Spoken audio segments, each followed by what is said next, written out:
Yes.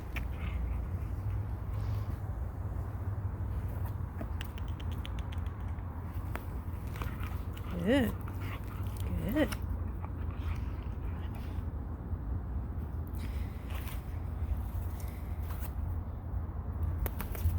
Here. Good. Fist bump. Fist bump. Yes. Time he follows, I mark that. Yes.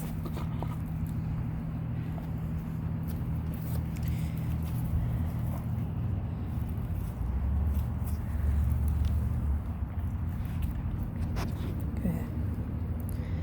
I know. Yes. Anytime he goes into positions I like down.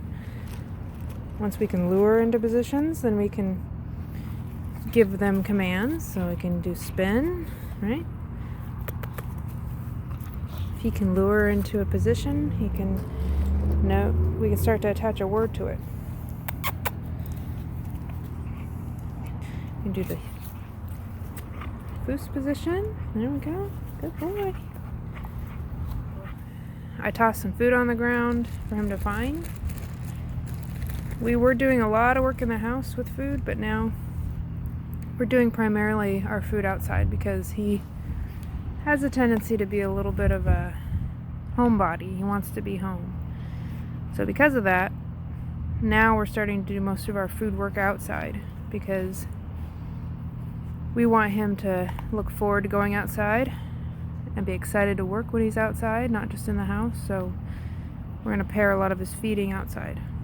I still give him little bits of food in the house for doing things, but we're trying to do like 75% of it outside to build a better confidence and excitement.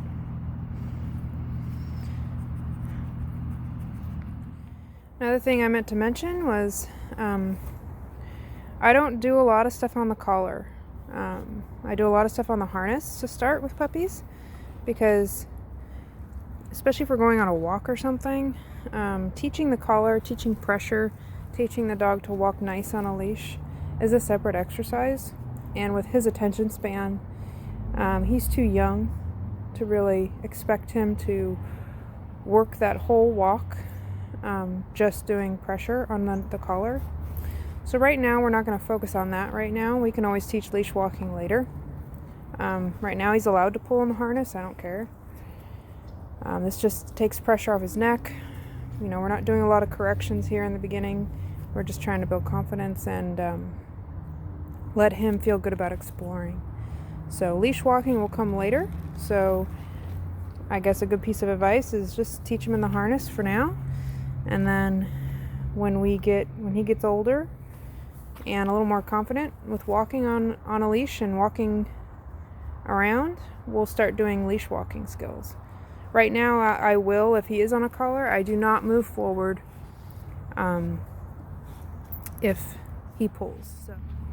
So if anyone that wants to know how to build drive for the ball, always have two.